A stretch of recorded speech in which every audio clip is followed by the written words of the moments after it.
Morning. Yeah, clocks are tricky, aren't they? How's it going, Cubics? Welcome. Sorry about that. I thought my clock said 5:15, not 6:15. In fact, it's really tricky when it's your phone and it's just simply as touching stuff. Now that I'm thinking about it, let me make sure I adjust it because I don't want to be late next week. I must have been asleep when I set my alarm. There we go. No excuses this time. How's it going? Yeah, good morning, in any case. Um, yeah, I'm glad we got started. I'm telling you, I keep playing that music, I go back to bed. How are you this morning? I really should set up a configuration or a shortcut for this. Probably one of the easiest things you can do with DOSBox, from what I understand. But one little baby step at a time. Uh, Before I get into it, though, there is. Let's see. Actually, I need to do one thing. Let me, so I can see what's happening without having to look all the way over on the other screen. I mean, come on now. It's really complex, isn't it?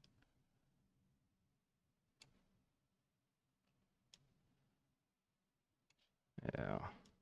Bring that all the way down.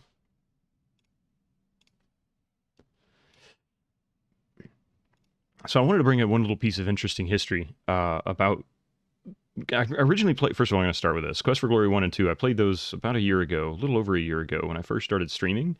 I never finished the series. I got about a third into the third one, and I'm still trying to figure my way through all of the whole streaming idea and how to deal with people uh, who jump in and talk and that kind of thing. And ended up moving past it, and I want to say I moved to Fallout after that, and we finished Fallout. But I really wanted to finish the series. I mean, I love the series. I never played the fourth or fifth one, so I've never completed it. But as a kid, when I was growing up, the first one had come out. I was what, 87 maybe? What was the release date on that? Right around there, 88. I have a feeling your screen is slightly offset, up, down, left, or right. It might be. I tried to get it just right. I have two different. I use a nested scene for the capture. The M of the MSCDEX. Oh yeah, you actually, you know what it might be? It might be cut off. Hang on a minute. Might not so much be slightly skewed as it is literally cut, like trimmed. You're gonna get a nice close up view of my face here in a second. Hang on a minute. Actually, no, I'll bring it over here instead. Be easier to see anyway. So here's what I do, so that you understand what I'm doing. My no, it's not. Wow. Maybe it is slightly offset.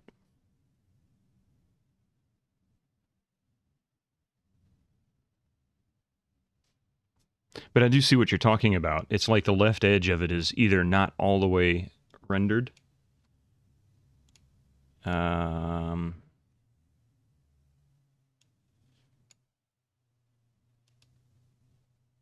Here, I'm going to switch over to this nested scene, and then we'll come back. So my face is going to disappear, and you're going to have no audio. So I apologize for that. Be right back.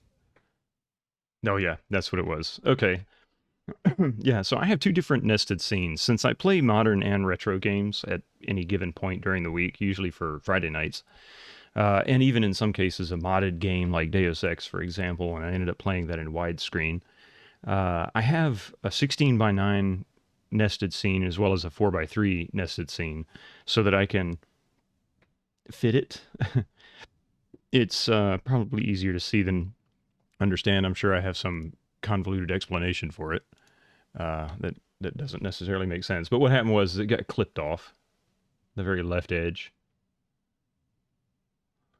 Hmm. Yeah. It's just, to me, it ended up being easier to manage the two different resolutions. So anything I'm running in 16 by 9, I stick in that nested scene, and then I just turn that view on and off. It's messy, honestly. You played that game a lot as well. The funny thing is I loved playing the game when it first came out. I mean, it was as soon as that was really, to me, even though Half-Life was really the first really big thing Valve ever did. In fact, it was really the first thing they ever did. They didn't do anything for until Half-Life 2, and then they had this like massive run of just great quality games. They either created themselves or they bought as mods, and brought the team in. And I want to say Left 4 Dead was one of those. Portal, I know, was one of those. Was originally a fan game or something like that that they ended up hosting, I guess, for lack of a better description. But they just had this they had this great sense of wonderful games, and Left 4 Dead was just such a great idea, and still is. It's like nobody really matches that. I mean, Dead Rising is fun if you just want to kill hordes of zombies. Killing Floor, which is just gory. um, let's see.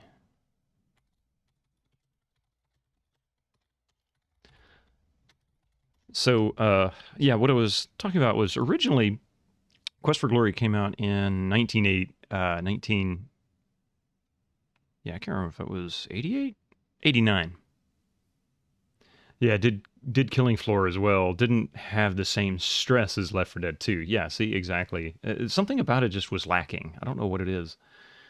Um, or some of the other games. I haven't played Killing Floor yet, but I've seen other people play it. But the ones I've played just don't have quite the same magic that the first and second Left 4 Dead do. And I loved the versus mode. The versus mode was so much fun. Go in and play as the play as the zombies, the special infected. But yeah, so we do that. We do that periodically. You did mostly co-op. The co-op, well, see, that's what my wife and I do. She doesn't care much for the one-on-one, like head-to-head stuff.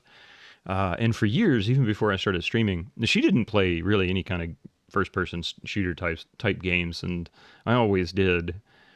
So she eventually got into Team Fortress 2, and so we started playing that for, I don't know, probably 4 or 5 years. We played that every Friday night. And when I started streaming, excuse me, Friday nights, it initially didn't start out for that, but we brought that back as sort of our thing. So we kind of co-opt on Friday nights, and then so we have some friends and family as well that join in. Um, and eventually it just became sort of a community thing. So we do all kinds of different things now. Phasmophobia, of course. I mean, at this point, pretty much who doesn't? Um, Left 4 Dead, Dead Rising, just whatever. And then some more relaxing stuff like golf and Jackbox.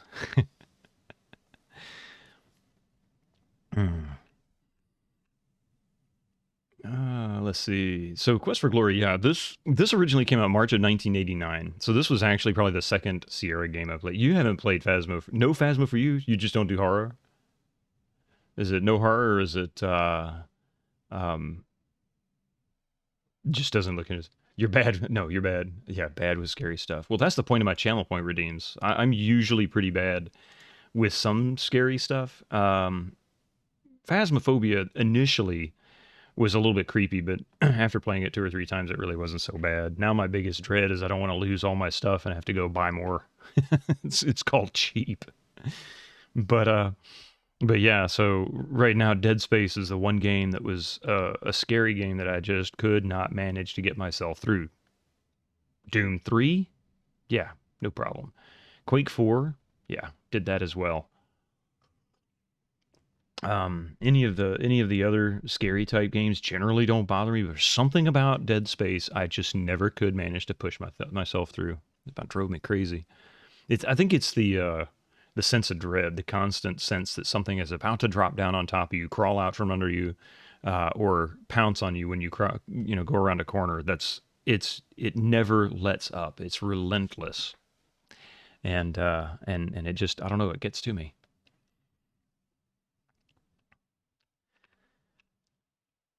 It's Wikipedia's birthday, by the way. Not that that's really the point of the stream today, but it is. 20 years of free knowledge possible.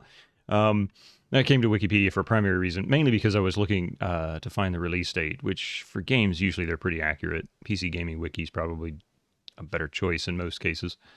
But so the Quest for Glory series originally was titled Heroes Quest. I don't know. Do you know that? Did you know that? Or, I mean, you may not be. Some people are aware of it, but it was only named Heroes Quest for a very short period of time.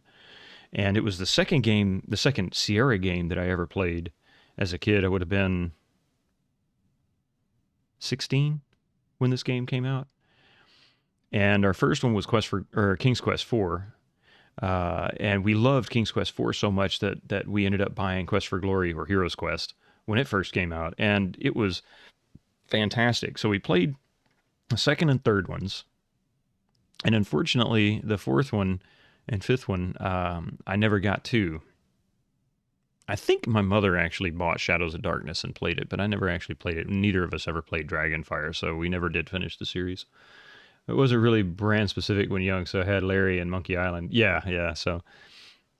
But yeah, it was originally Heroes Quest. However, there was a board game called Heroes Quest, and as a result, there was this lawsuit or dispute, if you want to call it that. So I'm not really sure about the legal aspect of it, but there was at least a dispute between the tabletop role-playing game Heroes Quest, which had nothing to do with Heroes Quest on the PC, and eventually, because the tabletop game was actually older, I guess they changed their name to Quest for Glory, which made more sense, I guess, in the sense of it.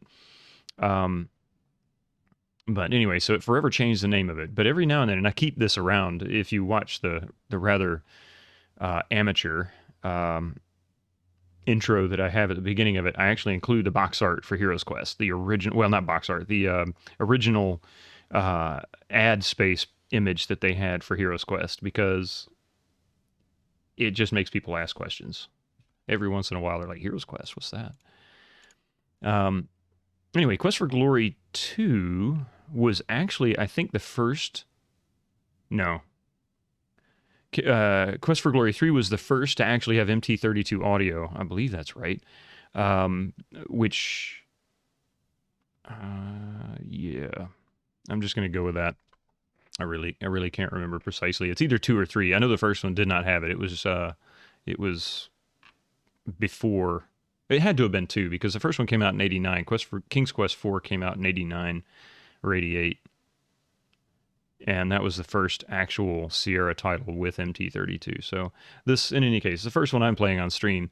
And that's what I'm looking forward to, hearing the music in a way that I never heard before.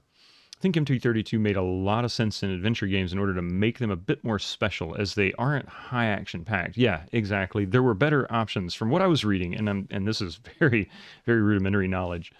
From what I was reading, it seemed like the original MT32, the MT-ROMs were originally more suited for this type of game, and then later the CM-ROM that was later released for, I don't know exactly if that was the second generation of the MT32, because I know there were 2 different generations for it, but I don't know exactly. It's kind of fuzzy to me, but ultimately they're supposed to have better special effects, like sound effects and things like that.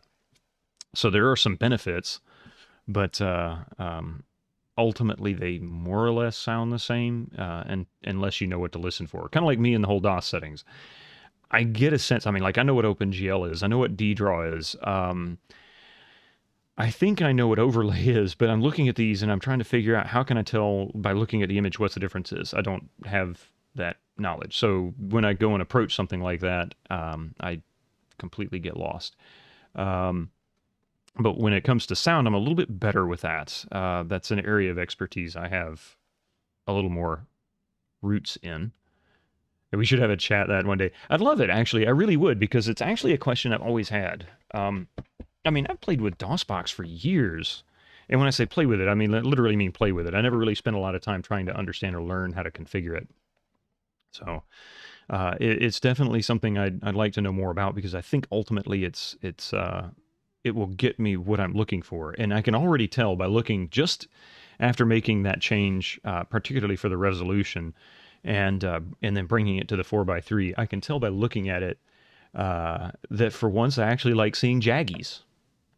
You know, I mean, people scream, "Oh my God, I don't want to see jaggies." Then I look at the fonts and I'm like, "Oh, I can actually see clear, defined edges on the fonts, and the pixels are, you know, individualized, and it just makes sense." Now, granted, we don't have the scan lines, which I know is an option, but it just doesn't look right on LCD. It looks terrible, and nobody wants to see scan lines. Unless you're doing it for a special effect reason. But for the most part, it really looks sharper. It doesn't look like anything has been messed with, and that's something we have a tendency to do. In fact, to kind of go back to the Quest for Glory thing, you know, originally Quest for Glory came out in 1989. Sierra was one of the early gaming companies to do remasters, and they did a bunch of games for remaster. Quest for Glory 1 was remade in 1992. Space Quest 1 was redone. Leisure Suit Larry was redone. All in like 91 through 94-ish or so, they were doing these remakes. And some of them they were including MT32 because that was the big deal for them. But they lack, because even though Sierra's artwork is fantastic, the original is what it's supposed to have been, you know?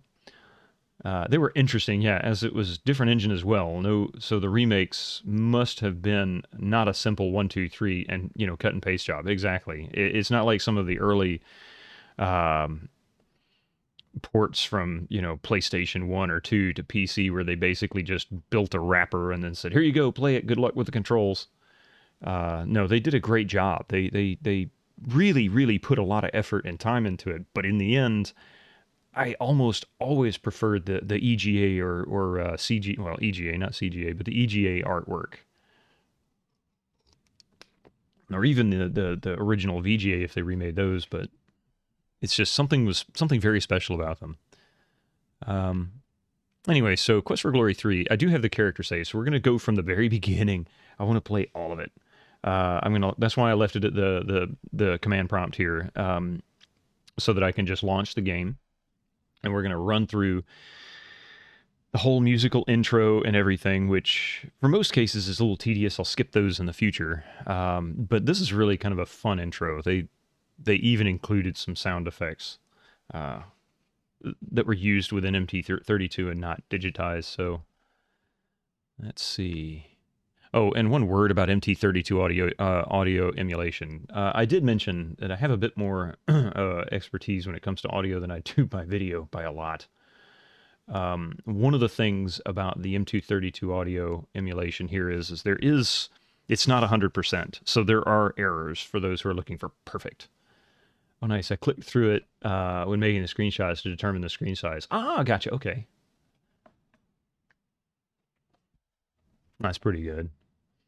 So I without knowing what the original MT32 audio sounded like, I can already say that the Sierra intro sound there's something wrong with it in the MT32 emulation. I don't know if it's hitting the wrong instrument, or if there's a tone or something that's just not sounding right, like it's not producing. You have an MT32. I'd love one.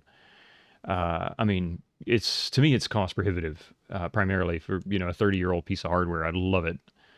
But ultimately this is where I have to be. But do you have MT32 selected in the setup install? I do. I know the ROMs are sketchy as far as legality, so I do have them.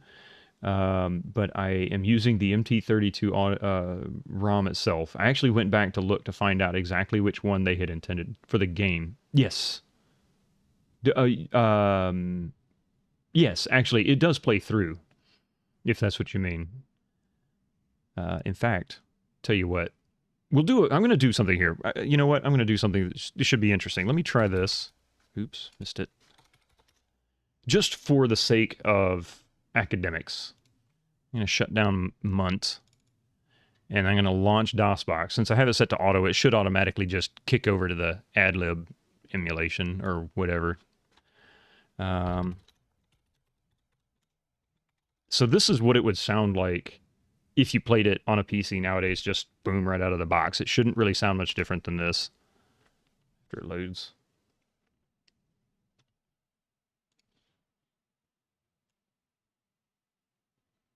Of course, it's not going to play because I guess I didn't set something right in the audio. All right, hang on a minute. It says, we're not going to do this today. We're not going to do this today at all.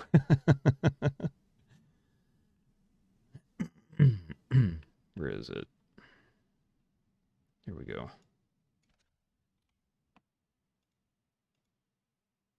Just leave the config up, and this should do it.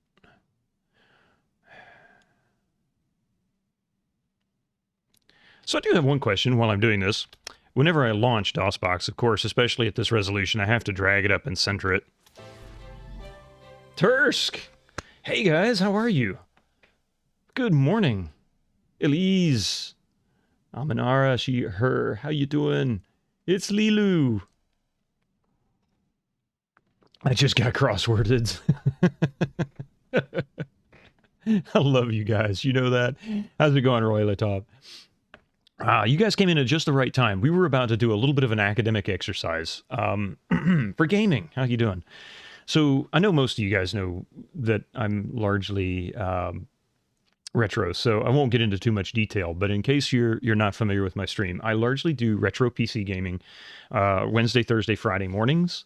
Got started a little late today because I set my alarm clock wrong, and I'm going to stick with that excuse. But anyway, today we're starting a new game, but I'm starting it in a different way. This is Quest for Glory 3, but instead of featuring just the standard out-of-the-box audio that you'd get playing it, I'm playing with the idea of using MT32 emulation, which is an old piece of hardware from about 30 years ago, about 32, 33 years ago, that was designed to give a full sound experience to your games. And it was really expensive. It was about $600 when it first came out. I think Sierra sold it for about $500, Sierra Interactive, because they started promoting it. And King's Quest 4 was the first to come out, which came out like 88, 89, or 88, 80, something like that. Quest for Glory 3, I think, was either the second or third, or first or second game in the Sierra lineup that had it. But ultimately, we were going to do an experiment. For those who are listening, I'd love to play, if I can get it to work this time, because I screwed up before.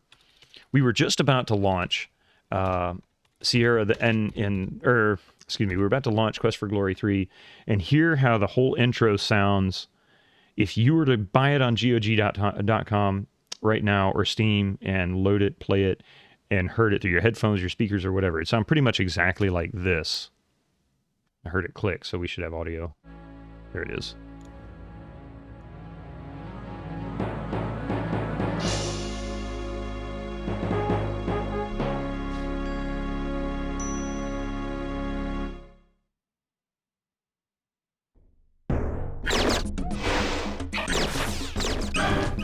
So it really doesn't sound bad. I mean, considering it's a 30-year-old game. Now, MT32 isn't exactly 100% accurate, but it's really close, especially considering in order to get exactly the same, you'd have to have the hardware and get it all configured and everything. But what I am going to do is... And that's exactly what it sounded like. Like, if you just loaded it right now and played it, that's what you'd get. And it's not bad, but that's far better than what I would have played it when I got it. I had one little sound at a time. Beep, beep, beep, beep, boop, boop, boop, and it was really obnoxious. Let's see. Is Munt going to work for me today? Are you going to work, Munt? Hang on just a second.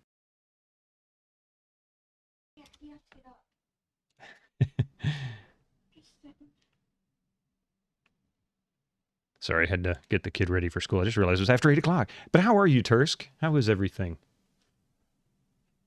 You feeling better? You got some rest last night?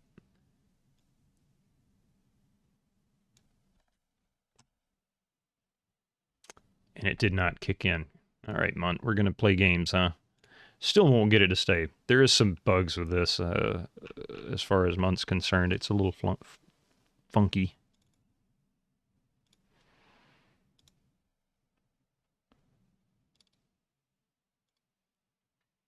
I'm good. Did get some rest. Good. See, I did too. I actually slept really well. Slept late, so I obviously slept well. All right, let's get Munt back up here again, and I should be able to tell when it's kicked in, so once I load DOSBox. This is one of those things about games, about old games. If you want to do it as close to right as you can, it definitely, there we go, that kicked in. We're doing QFG, that's good enough. All right, see, by the way, I really do love the fact that you have command completion with tab. The Linux or Unix here we go. This is what it would sound like with MT32.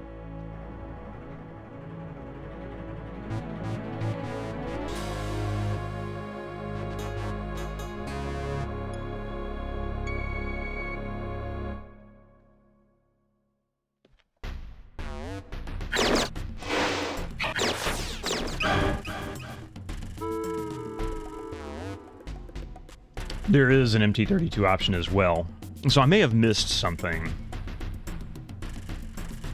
Oh, instead, okay, you know what, for kicks and grins, since we've got MT32 running, we know that's what's going to happen, so let's do install.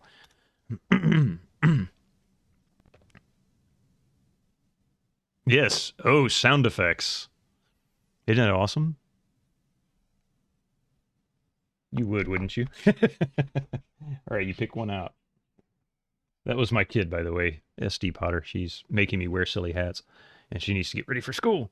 Sorry, I'm always so quiet. You've got a great... Oh, thank you. I appreciate that for just hanging out and checking socials while trying to wake up. MT32 sounds great, and it sounds even better with the real hardware, I'm sure. I wished I had the experience for it. All right, here we go. Let's see. The program will let you specify what part... This is the old DOS types installations. I kind of miss these in a way. You're going to make me wear that thing? So this is going to be quite distracting, but here we go. You know what? Actually, I kind of wear that. I'm going to put on my... No, I'm going to keep my headphones. I really prefer the... I have a set of Apple earbuds I wear so that I can wear these things. These hats, but I really prefer my headsets for far better sound quality. And since we're talking about sound quality, I really want to keep as much as I can. So anyway, so this is the old DOS installation for the games.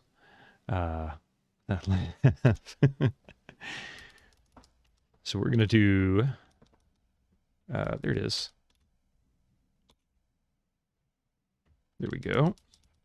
We've got our VGA. We can actually go way back. Let's go to 16 color. No, the original was VGA, so I'm going to stick with that. All right, so for the most part, wow, we can make a bootable floppy disk? I hadn't done that in so long, I forgot it was even in existence. All right, so we're going to accept these choices as save configuration, and installation is complete. Let's try that one more time.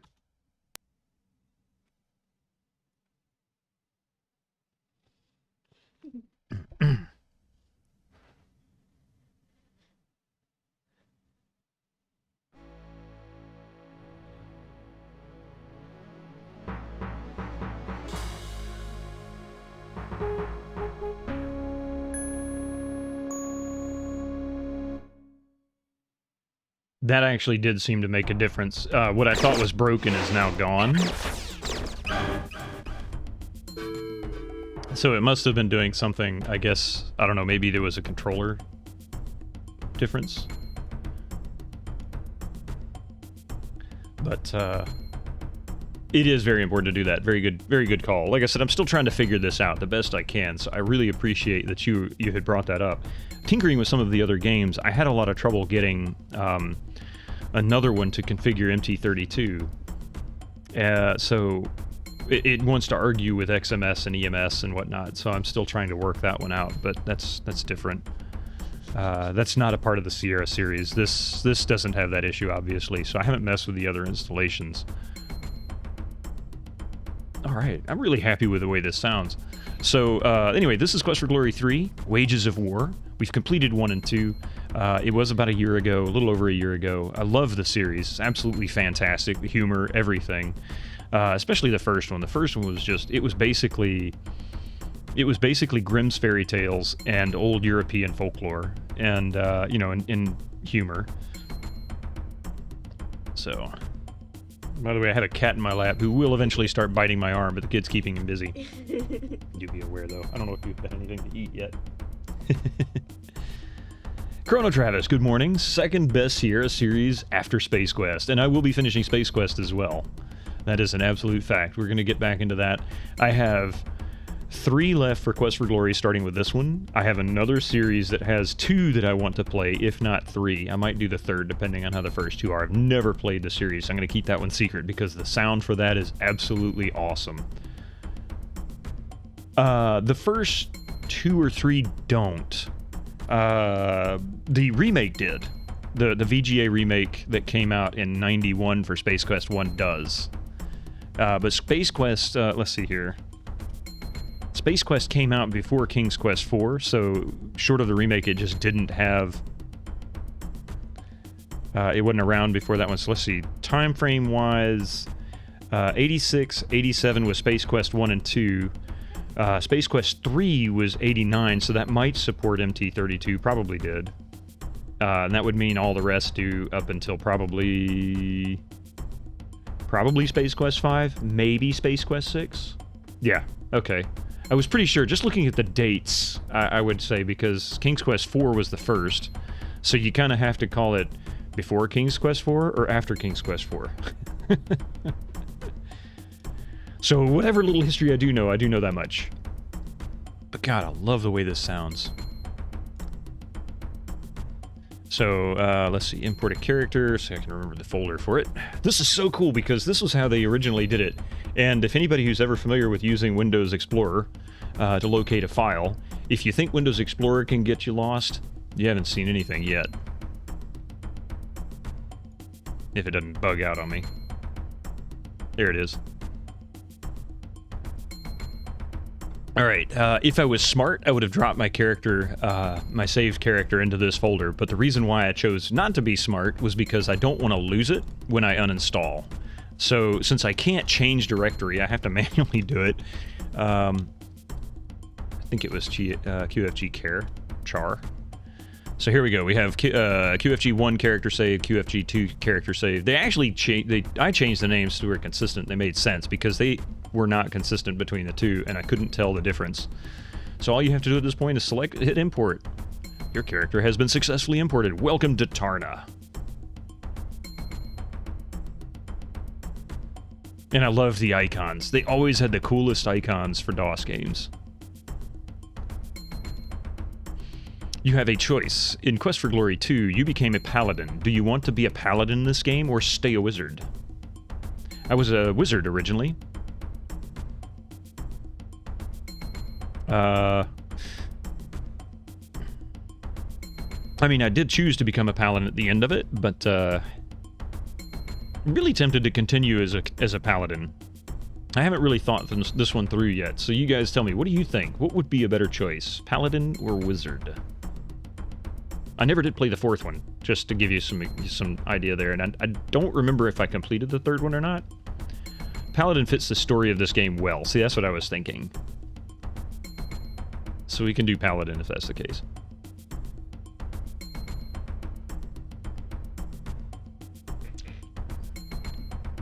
Alright, so we'll do paladin. That works. Look at the nice purple. Your character has been imported as a paladin. If you do not feel this is a proper profession, please indicate your preference below. Yeah, the paladin was always fun. But I love this. See, you can actually change your class if you want to. It's like it's your own character trainer right in the game. Just build it as is. Thief was how I played the original Heroes Quest, and I'm always stuck with Thief in role-playing games. By the way, Heroes Quest was the first game I ever played that was role-playing. I never did play any before that. Played a paladin in GW2, and it was boss.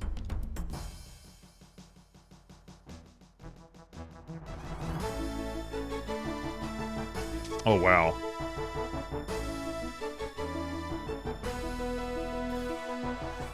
The original Heroes Quest theme, I've never heard it like this before.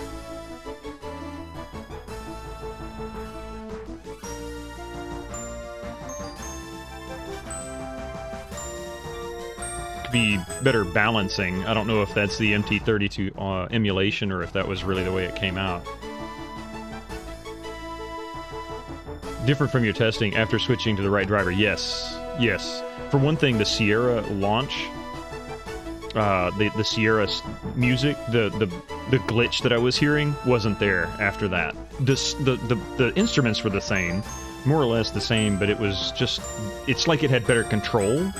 So I'm guessing the driver is just making is having a bigger effect on the comm instead of the actual sound banks. I don't know. I'm not really sure how that works. But definitely different.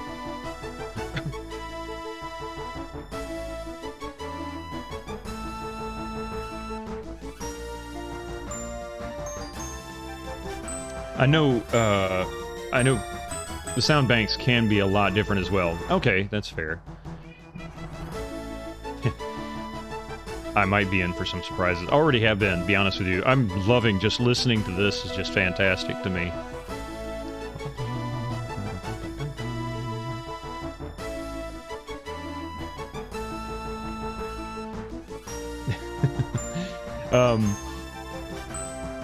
Yeah, I'm just kind of blown away here.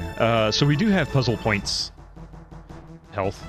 Available points. We have no puzzle points yet. Haven't gained any puzzles. So available points, we have 50. We can apply to our stats. I want to say, oh yes, I think we can apply them here as well. By the way, about graphics things, shall I continue? Yes, that would be fantastic. For the most part, Sundays and Mondays are my two better afternoons. Saturdays, I usually either help my mother with stuff around her house, or I'm working on my little project car, as well as cleaning house here. So I'm usually kind of lurking for the most part in streams. I'll come back, sit down for 15-20 minutes and chat with people, and then I get up and walk away. I just don't have time, unfortunately, for long term. But Mondays and Sundays or Sundays and Mondays are the usual days I have, about later afternoon. But that would be fantastic. Yeah, absolutely fantastic. Alright, so here's my weakness in this game, aside from just being blown away by the audio. Thank you guys for being patient with me. It's almost a magical experience for me. The stats here are important because this is role-playing when role-playing was much, much harder than it is nowadays. I meant for this game as well. I did notice some room. Okay, yes. Anything you can suggest, absolutely. You let me know. In fact, if you want to send me messages in Discord about things that you notice so that you don't forget, you can send me messages and I can catch back up with you on those afterwards. But if you want to sit down and talk about it too at some point after the stream, that's absolutely perfect. That's absolutely perfect. I would love to. Just let me know when's a good time for you. I'll try to find a spot in that in that time frame. Yeah, that would be fantastic. I will do my best to make time for it. I am seeing a difference. I can see some... Hang on a second. Oh, yeah, I was trying to figure out what my kid's doing. No, you don't need to shut up. Honestly, this is about discussion. As much as I enjoy it... Don't thump on that piece. This is as much about discussion as well as actually playing the game, because to me, these are historical. And the artwork had more focus on them, I think, than they do now, because the artwork was largely a handful of people who worked very close together. Nowadays, you have modelers, you have texture artists, you have programmers who are trying to meld these together, you have scripting artists, you have people who are all separated from each person's task, and while they work together and talk together, their vision of the end result is still different in their head. The varying level of differences, of course, is pretty much down to the project lead's direction on what the end result's supposed to look like. Maybe the good storyboarding if they're using it, but for the most part, you have a handful of people drawing background scenes, drawing the character, and merging these together and making some great product at the end. I mean, you can go look at the photos of the Sierra team, and it's like looking at a high school class, right? Or a college, like a single college classroom. It's not like the whole school class, but like a classroom, like computer science 101 or something like that. The classroom all got together and they're all just buddy, and it's not a very big group. So these guys really got to know each other well, and they worked well together. And the artwork, to me, for Sierra games was probably the best from the DOS era, with a few exceptions. Consistently, they were the best. Anyway, so yeah, I'll shut up now. We'll get on to the game. I need to assign some points. We have 50 points available. I can use, I can add. I can left click to take away, right click to add. As a paladin, weapon use is going to be important. Stealth, not so much. Throwing could be important. Climbing, not so much. Picklocks, not at all. Parry, I think, is important, actually, for a paladin. It's part of my defenses. Communication is also important. It allows me to communicate with other players or other characters in the game. The honor, which I can't raise, that only happens through actions that I've committed. Honor was added at the end of 2 as part of a paladin, because a part of the paladin's notoriety is their honor. The DOS era, and I just want to see someone beat number butcher.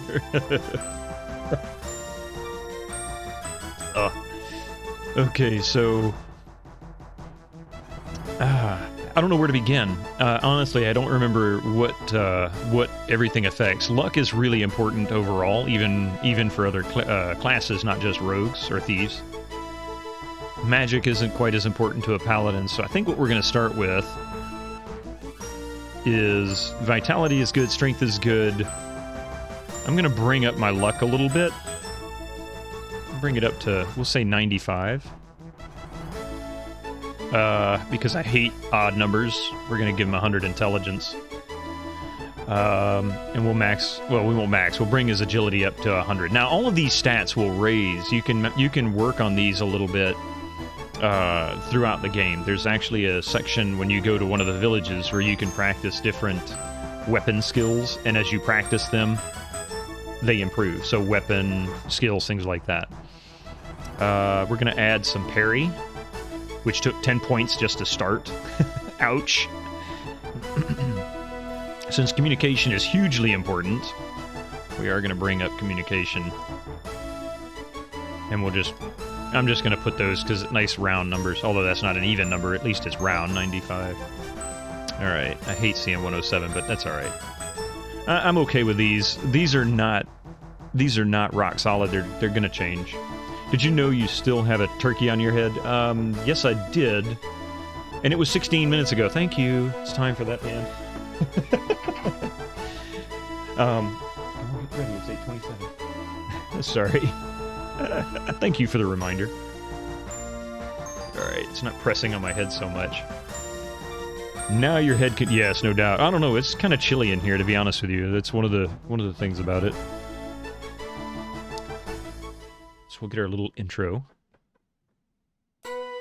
I thank you, Rakesh, and my prince, for answering my summons. I have information for you, both of you.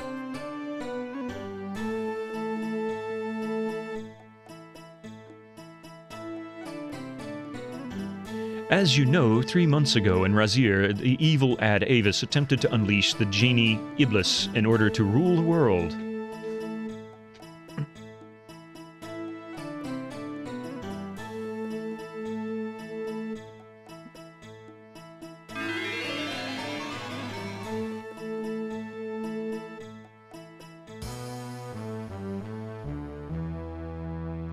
This is the ending of Quest for Glory 2. Ad Avis stood before his hexagram, preparing to unleash the foul Iblis to do his bidding.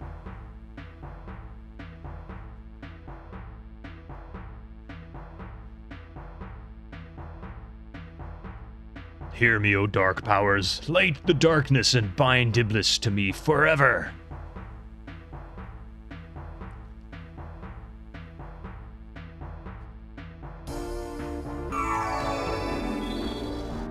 You entered the room and broke the seal of Suleiman by moving the candle.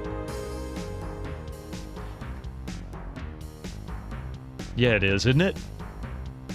You idiot, you have destroyed my spell. Now you shall be destroyed.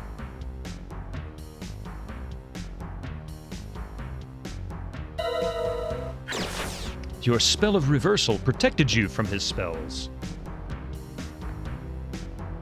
And this is actually what happened at the end of my Quest for Glory 2, and it didn't have to end this way. It could have ended a few ways. Unfortunately, Ad Avis also had a spell to reflect his spells. Don't bite me, cat.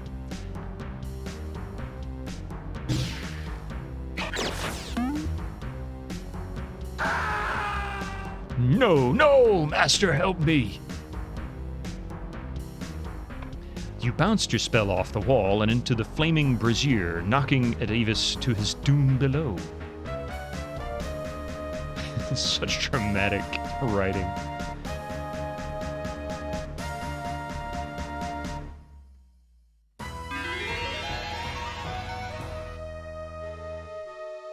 When Ad Avis died, his magical power was released, and I could sense the moment of his death. Such a release of power could be felt by skilled magic users all over the world.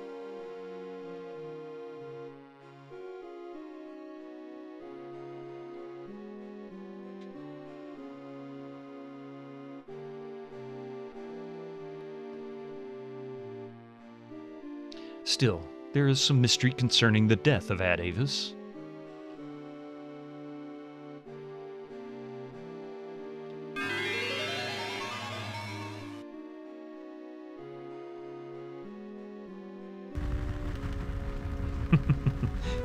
It is very disturbing that the body of Ad Avis could not be found. Even with all my magic, I cannot determine who or what removed the body or what became of it afterwards.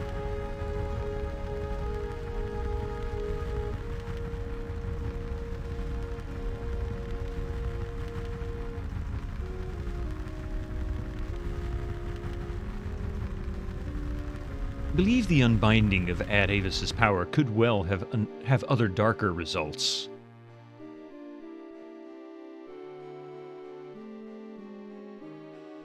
Now we are again in my house in Shapir, hero. You have become the Prince of Shapir by order of the Sultan, Harun al-Rashid.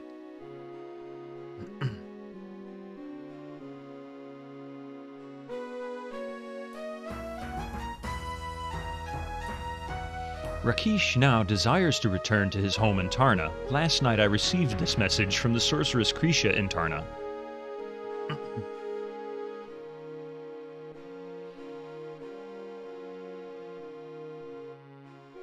If ever there was a time you could click through without missing the whole thing. Please tell Rakesh that he must return quickly to Tarna. There is serious talk of war here, and I think only Rakesh can now bring peace.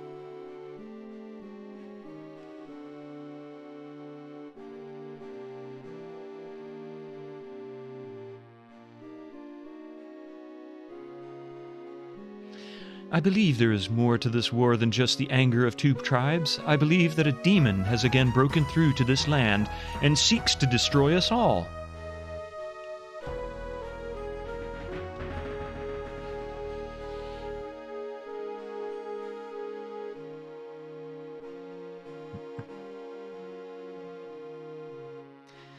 In 3 days, a magical portal will open in Shapir to take Rakesh back to Tarna. I suggest that if you, Prince of Shapir, wish to truly be a hero, you accompany Rakesh. So I guess you don't have a choice, do you?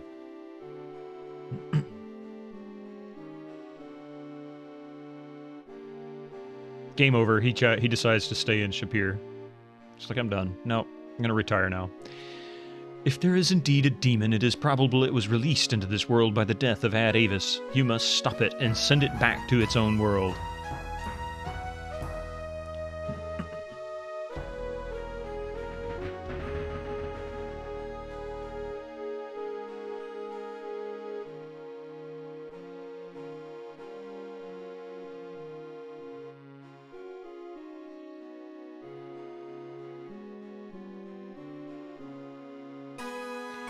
The palace of the Sultan of Shapir. 3 days later. It greatly grieves me to say farewell to such fine friends and honored guests.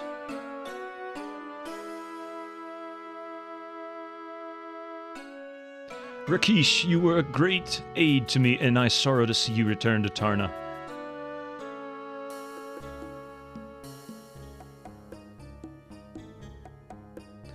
O great Sultan, it has been an honor to serve you. Uhura, warrior of the Simbani, you have been a most excellent guildmaster for the Adventurers Guild and a gifted instructor of combat. Thank you for your services to Shapir.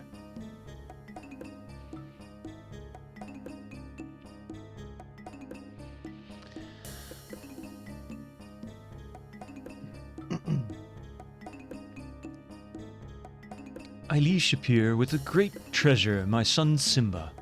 I never forget this place, but it will be good to go home again. The pacing could be a little better, huh?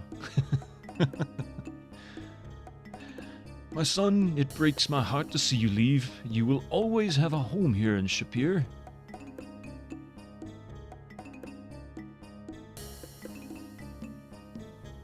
Yeah, right? Makes you wonder, doesn't it? But Simba was there when you got there. I send with you a special gift. I give you a magical shield which will help protect you from magical attacks. May you never need to use it. Yeah, Uhura and the hero both had this, you know, little offside adventure. They didn't address it in the game.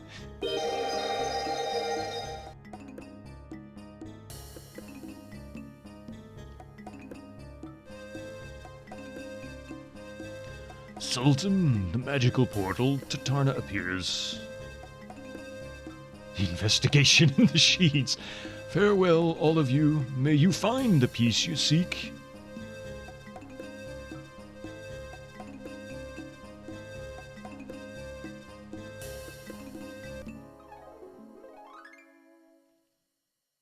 Tarna.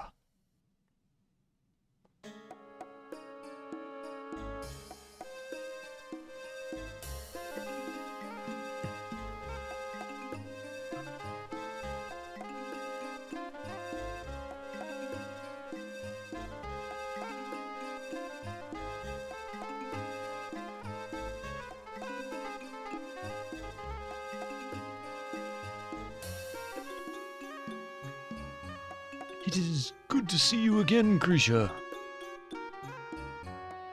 It is good to be with you again, Rakish. I don't know if I can keep doing all these voices. Krisha, you have met Uhura of the Simbali village before. This is her son Simba.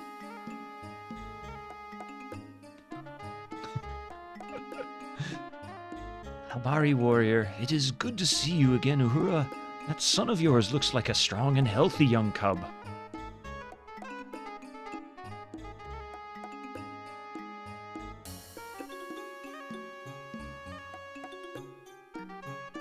Missouri, Krisha, thank you for helping me to return. Simba and I need to be getting back to my people, Kwahirini. I don't know if that's how you pronounce it or not, but I'm going to say it.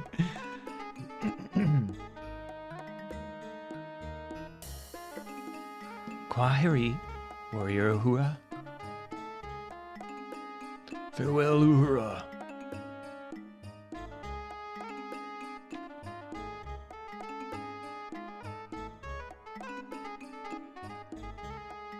I have given him my sword, Krisha. He has the makings of a true paladin.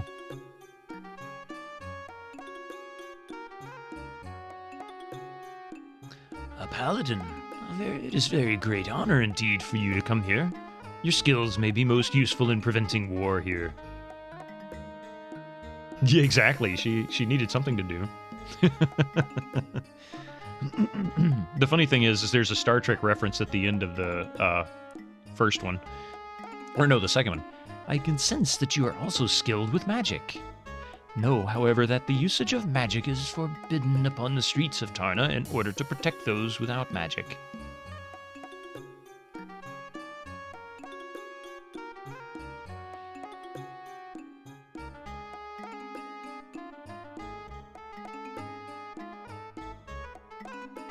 You've got to do work thing. Hope you all. Thank you so much for being here, Aminara. I hope to see you again real soon. We'll continue this series Fridays.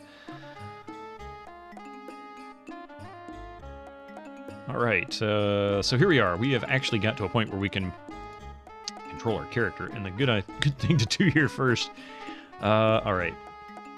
So I can increase the pacing. By the way, the pacing is a bit slow in this game. I can actually increase skill. Question is, do I want to do that? And Sierra games are notoriously difficult in some ways. I'm going to bring detail up. I can control volume from the mixer, so I'm not too worried about that. I'm probably going to raise the speed a little bit, but let's save this.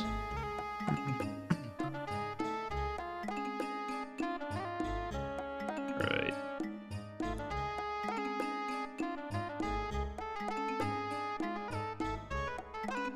Just name it beginning, since this is the first save of the game.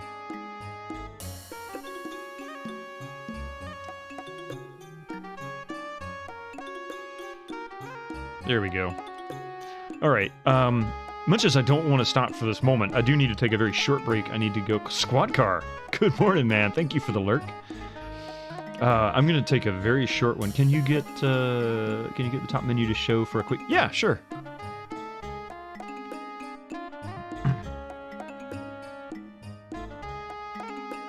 I am going to take a short be right back just so that I can make sure the kid's all set for school. She should be already in class, but I'm going to also get coffee up. It's that time. Plus, I need to get Coffee's coffee going.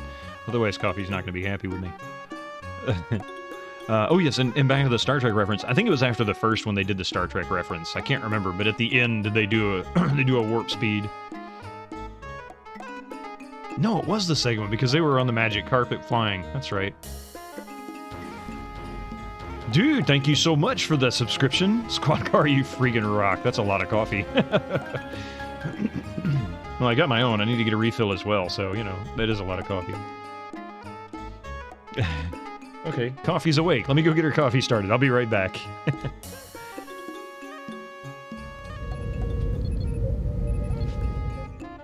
Sorry about that. Thank you for that. Oh, let's see. I got the cat back in my lap. He will start biting. Now... Here, say hello to him. I'm gonna give him hugs. He's gonna bite my arm. See what? This is what I get. I give him hugs, and he doesn't like it. He's mad, actually. He wants my chair, is what it is. You go on. Go cool off. Sorry. He's... As soon as I got up, he jumps in my chair, so I had to pick him up to sit down, and he doesn't like that. It's either his chair or his chair. Where are we? Alright. So far, I gotta say this much. I love the sound effects. There is some, I think, digitized sound effects not necessarily being introduced from MT32, but actual recorded sound effects. I'm not sure about that, but it does sound like they had some pretty low bitrate recorded audio.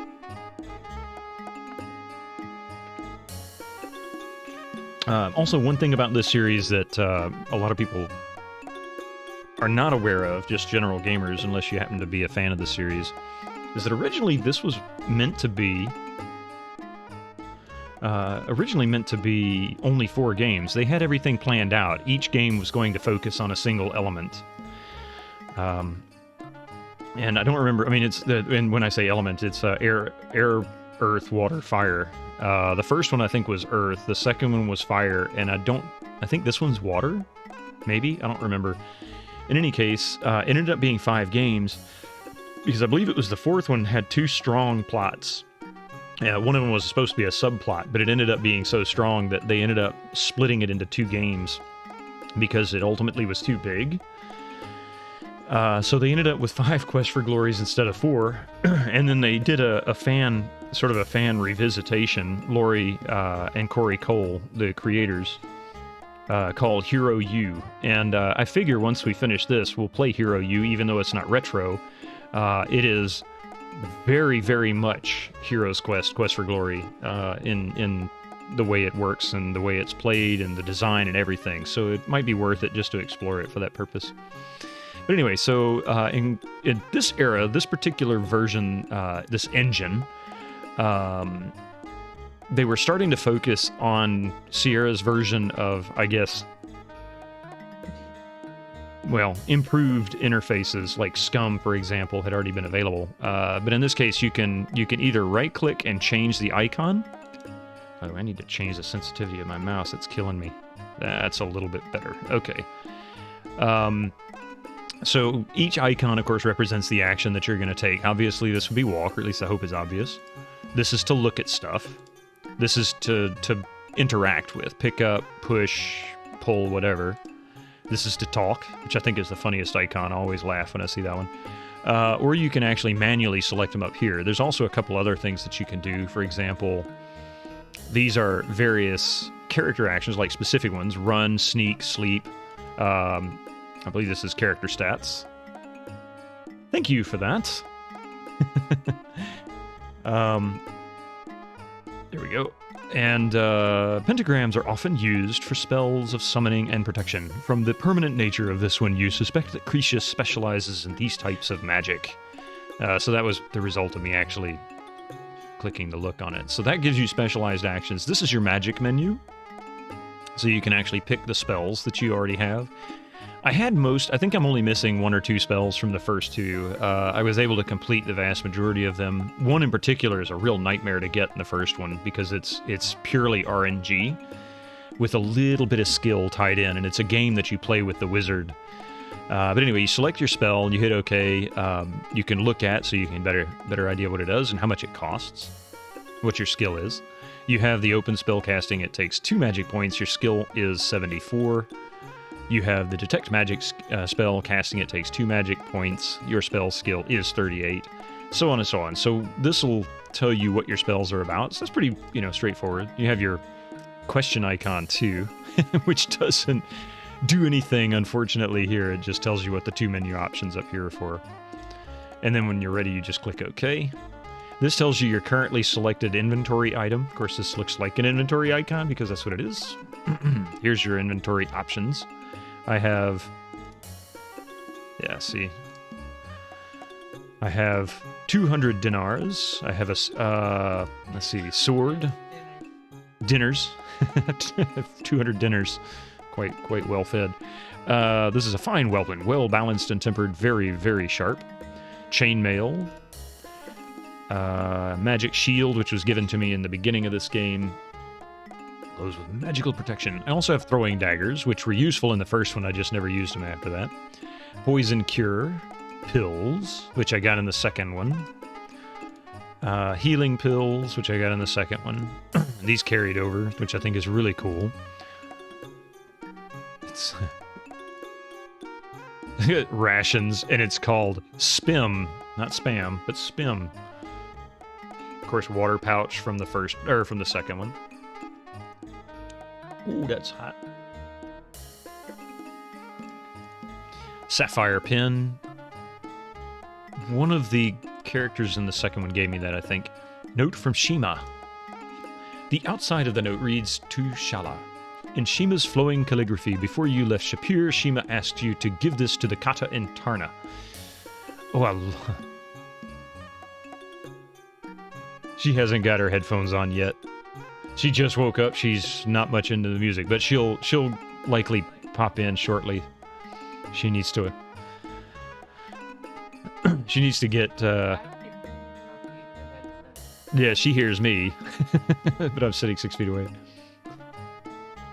Yeah, she did a point thing. She's got it up visibly. She has a harder time with audio, particularly music, when she first gets up.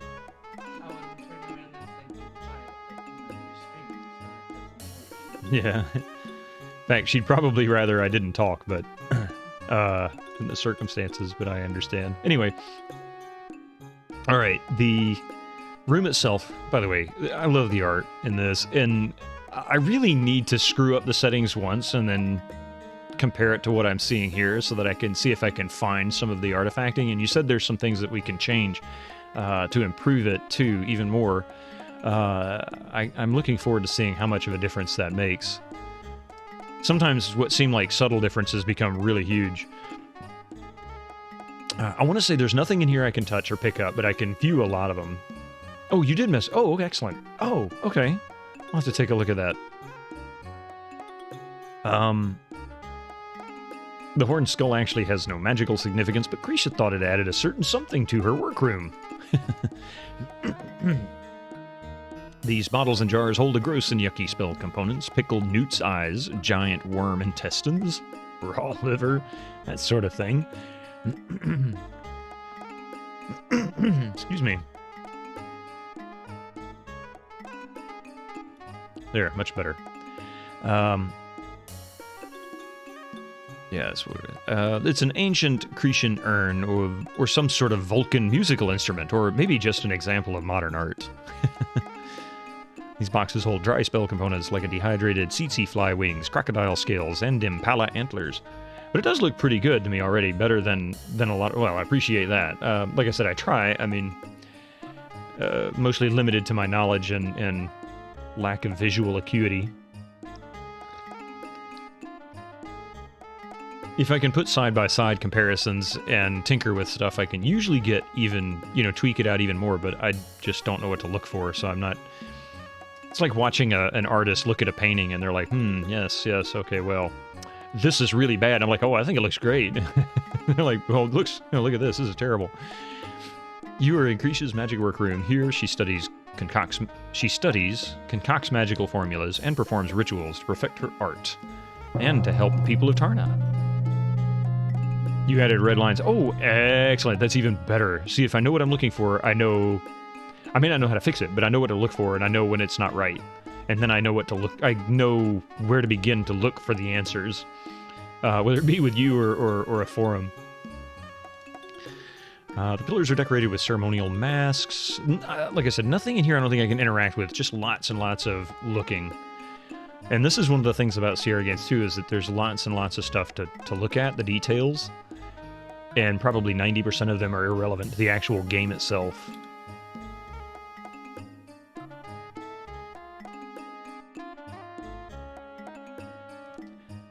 Let's see. So let's talk to these two real quick. I don't think there's much to say. Oh yeah, you can actually, I forgot, you can select your chat options from here instead of the, oh lord, text parsing that was prevalent before this engine was released. So we'll ask about Tarna. The city and the lands around it are called Tarna. It is ruled by my people, the Lyantars. I hope that you can have the chance to appreciate the beauty of this place. So we'll ask about Uhura. We will see Uhura and Simba again in a few days, for we will journey together to her village to talk with her people and learn more about the war between the Simbani and the Leopard Men. Leopard Men? All I know of the Leopard Men is they are a tribe of shape-changers who dwell in the jungle. Well, that's just creepy. Shape-changers? The shape-changers are humans who take on certain aspects of an animal through magic. Jungle? The jungle lies several days to the east of Tarna. How about the Simbani? The Simbani village is about a day's journey from here. Okay, so we've already talked about Uhura. Let's talk about war. I will spend the next couple of days finding out more information about this war. We can speak more about it later. Lyantars? The Lyantars have ruled Tarna for as long as we have existed. Most Lyantars have little to do with humans, although that is changing.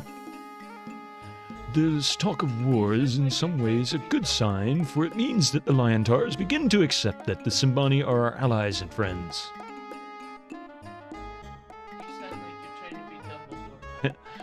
Rakesh, you have been away a long time. There are several members of the Council of Judgment who also respect humans. There are also some who call for war's sake. Oh, great. So, sound like I'm trying to be Dumbledore. I don't know if I can keep all the voices up, but I'll try. I don't know if I can keep track of them from one week to the next, going 7 days and not remember. It's like, how did I try to make that person sound? I mean, I guess lions should be more of a low rumble purring kind of a sound. I mean, if I really wanted to construct a voice for it, but...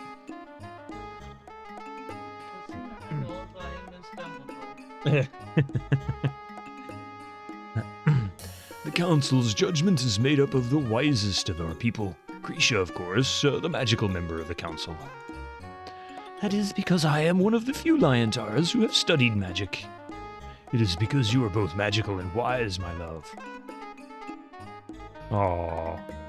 Okay, let's see. And I love how it keeps track, too, of what your last dialogue option was at when you completed the dialogue. And it lets you move on. Like, you can actually leave the room and come back. In most games, you end up starting all over again with the dialogue, or you're forced to go through all of the dialogue. There's some things they did that were really good in terms of the interface, but I still think Scum was better. So we already know about Tarna, Lyantar's war. We can ask about magic and Rakesh. I am a worker of spells specializing in teleportation and communication. The magic portal which brought you here is an example of my magic.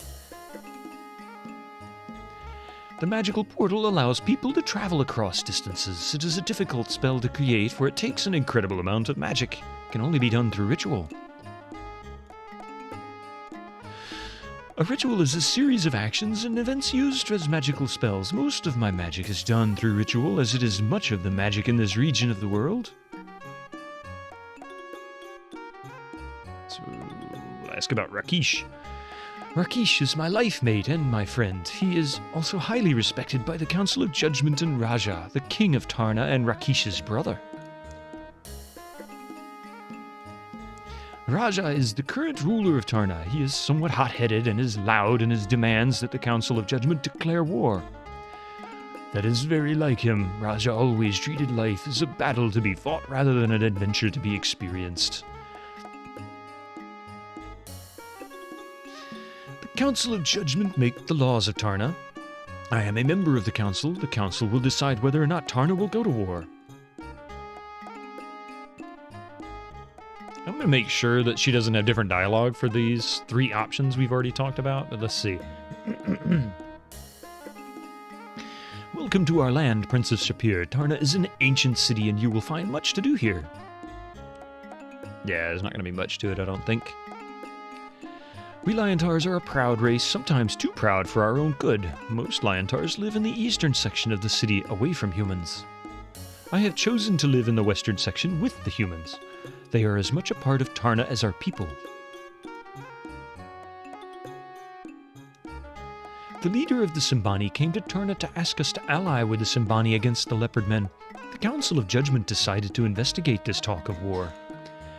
It is most unusual for the Council of Judgment to become involved with the affairs of humans. The Council of Judgment decided to send a peace mission into the jungle to speak with the Leopard Men. It was ambushed at night and only the humans survived to speak of it. Rashika was the leader of the peace mission. Is she dead then? I do not know. My magic tells me nothing. I do not think so, but that may only be the wishes of my mother's heart rather than true knowledge.